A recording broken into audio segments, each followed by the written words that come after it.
I think it's probably a good thing that facts are malleable, they're plastic, they can be argued for, they can be argued against. It's all an interpretation, it's all a power matrix.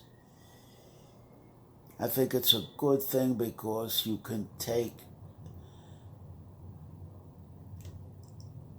small bites out of the facts and create fantasy, soap opera, and be able to participate and live or get relief, gratification, pseudo gratification in vicarious pretense.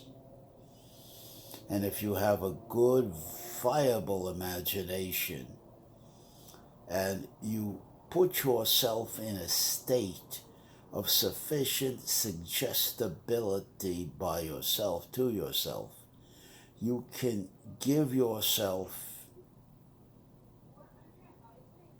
in fantasy predicated on all the escapes the media provide,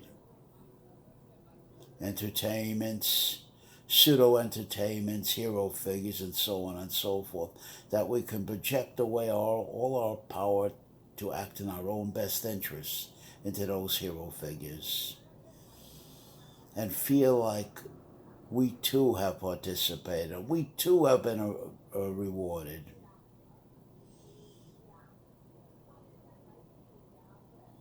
They're experts at doing that.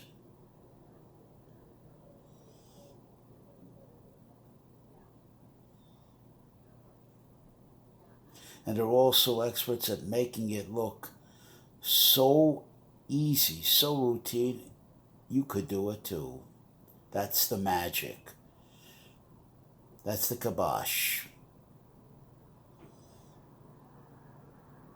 The trick is, how do you break out of all that phony mirage and claim back your own power?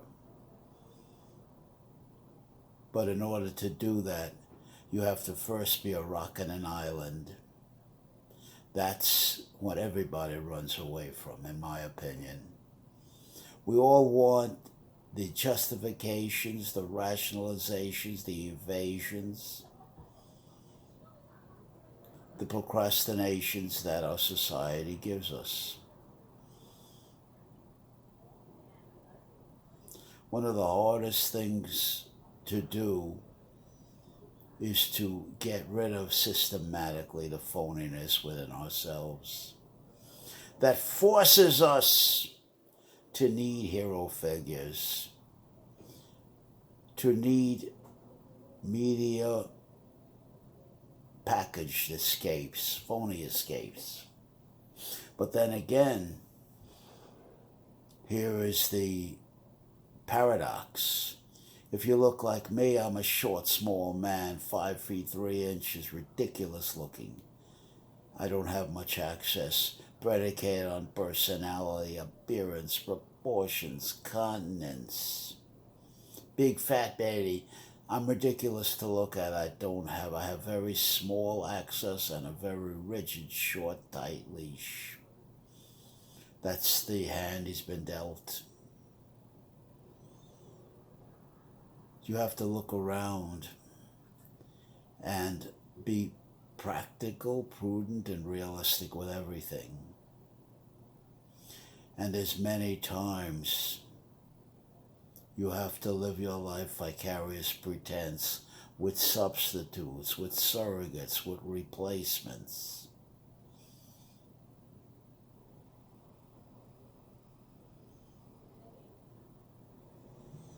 So that you don't suffer the dire consequences of doing something or acting stupid against your own self-interests.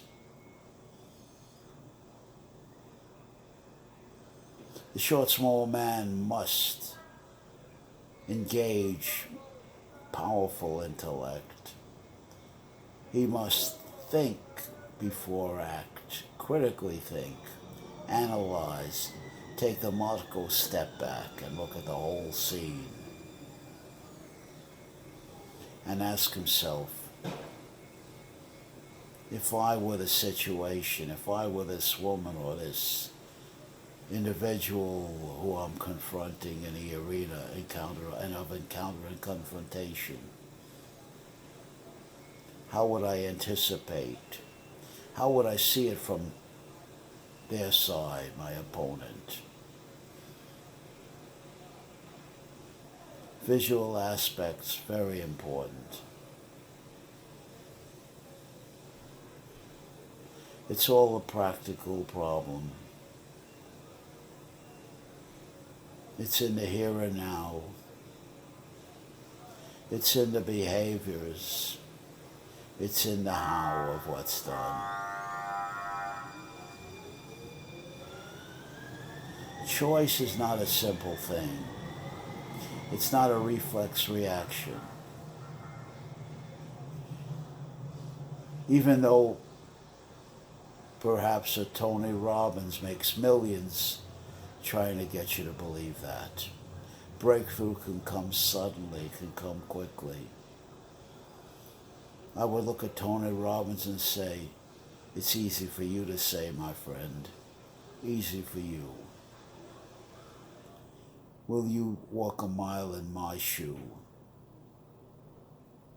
Before you judge, condemn, accuse, and abuse, will you walk a mile in my shoe?